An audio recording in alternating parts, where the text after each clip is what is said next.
18 ذوالحجہ کو روافض شیعہ حضرات عید مناتے ہیں اور اس عید کو وہ عید غدیر کا نام دیتے ہیں۔ اچھا بھائی، اس واقعہ کی کیا حقیقت ہے کہ 18 ذوالحجہ کو شیعہ جو عید غدیر مناتے ہیں، اس کا سبب کیا ہے، اس کی وجہ کیا ہے، اس کا پس منظر کیا ہے؟ اس کے حوالہ سے ایک روایت بیان کی جاتی ہے، وہ میں آپ کے سامنے رکھتا ہوں اور اس سے سارے کا سارا نتیجہ وہ نکل جائے گا کہ یہ جو عید غدیر ہے اس کے پیچھے پس منظر کیا ہے۔ خطیب بغدادی رحمۃ اللہ علیہ نے اور اسی طرح علامہ شجری نے اپنی کتاب الامالی کے اندر ایک روایت نقل کی ہے، اور اس روایت کے راوی سیدنا ابو ہریرہ رضی اللہ تعالی عنہ وہ ہیں۔ فرماتے ہیں کہ نبی مکرم علیہ السلام نے ارشاد فرمایا کہ جو آدمی 18 ذوالحجہ ایک دن کا روزہ رکھے تو اللہ تبارک و تعالی اس انسان کو 60 مہینوں کے روزوں کا اجر و ثواب عطا فرما دیتے ہیں۔ اور 18 ذوالحجہ کے دن غدیر خم کے مقام پر نبی مکرم شفیع معظم علیہ السلام نے حیدر کرار سیدنا علی المرتضی رضی اللہ تعالی عنہ آپ کے ہاتھ کو پکڑ کے بلند کیا اور فرمایا من کنت مولاہ، جس کا میں دوست ہوں، فہذا علی جن مولاہ، تو اس کے دوست یہ علی المرتضی رضی اللہ تعالی عنہ ہیں۔ اور اس موقع پر قرآن مجید فرقان حمید کی یہ آیت کریمہ نازل ہوئی، اليوم اکملت لکم دینکم واتممت علیکم نعمتی ورضیت لکم الاسلام دینا۔ فرماتے ہیں کہ یہ آیت نازل ہوئی۔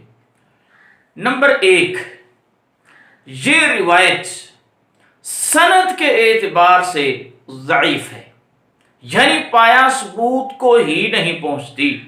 تو جب یہ روایت ہی بے بنیاد ہے، یہ روایت ہی ضعیف ہے، تو پھر اس سے مسائل کا استدلال، اپنے عقیدے کا استدلال کرنا، اپنے عقیدے کو ثابت کرنا، وہ کیسے درست ہوگا؟ اب شیعہ لوگ یہ روایت پیش کرتے ہیں، وہ کہتے ہیں دیکھو 18 ذوالحجہ کے دن کی عظمت اور شان تو نبی مکرم علیہ السلام نے بیان کر دی ہے کہ جو اس دن کا روزہ رکھے گا اس کو 60 مہینوں کے روزوں کا اجر و ثواب عطا ملے گا، اجر و ثواب ملے گا۔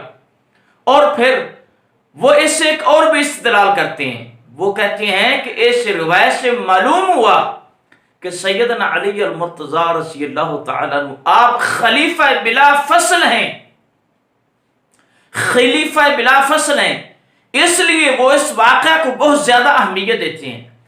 بھائی جان، یقین جانے کسی عالم دین نے علماء سلف کی کتابوں کو اٹھا لیں، کسی عالم دین نے من کنت مولاہ فہذا علی جن مولاہ، اس سے سیدنا علی المرتضی رضی اللہ تعالی عنہ کی خلافت بلا فصل پر استدلال نہیں کیا۔ آپ خلیفہ ہیں مسلمانوں کے، آپ خلیفہ ہیں، لیکن کون سے؟ چوتھے خلیفہ۔ پہلے سیدنا ابوبکر صدیق رضی اللہ تعالی عنہ، دوسرے سیدنا عمر فاروق رضی اللہ تعالی عنہ، تیسرے سیدنا عثمان غنی رضی اللہ تعالی عنہ، اور چوتھے خلیفہ راشد سیدنا امیر المومنین علی المرتضی رضی اللہ تعالی عنہ۔ آپ چوتھے خلیفہ ہیں۔ خلافت بلا فصل کا استدلال یہ سے کسی نے بھی نہیں کیا اور بنتا بھی نہیں ہے۔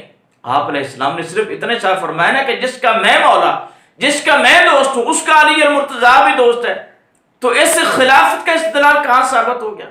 اور پھر اس روایت کے جھوٹا ہونے کی، ضعیف ہونے کی جو سب سے بڑی دلیل ہے، متفق علیہ حدیث ہے بخاری مسلم کی کہ 9 ذوالحجہ عرفہ کے دن میدان عرفات میں یہ آیت نازل ہوئی تھی، اليوم اکملت لکم دینکم واتممت علیکم نعمتی ورضیت لکم الاسلام دینا۔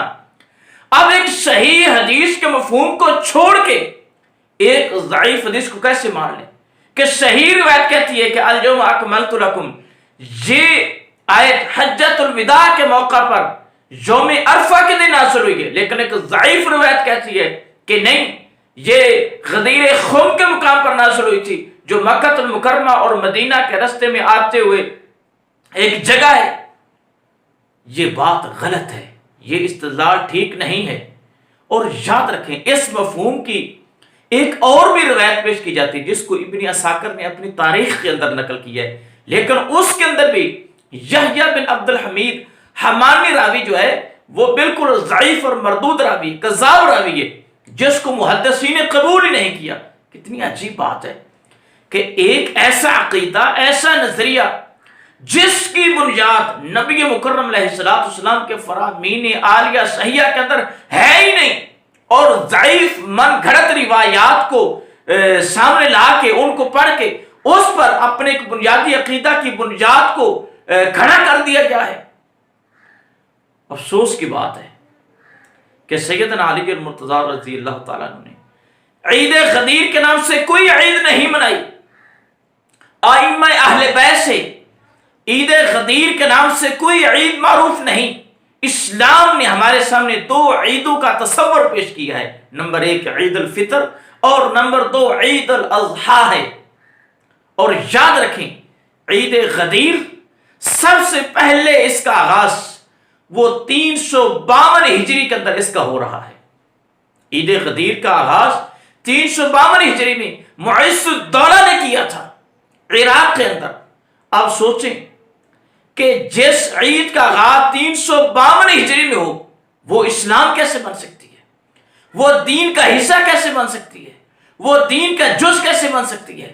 اٹھائیے علامہ مقریشی کی کتاب المواعظ والاعتبار بذکر الخطط والآثار جلد 2 صفحہ 252 اور 53 پر انہوں نے اس بات کو نقل کیا ہے کہ 352 ہجری سے پہلے عید غدیر نام کی کوئی عید مشہور تھی نہیں.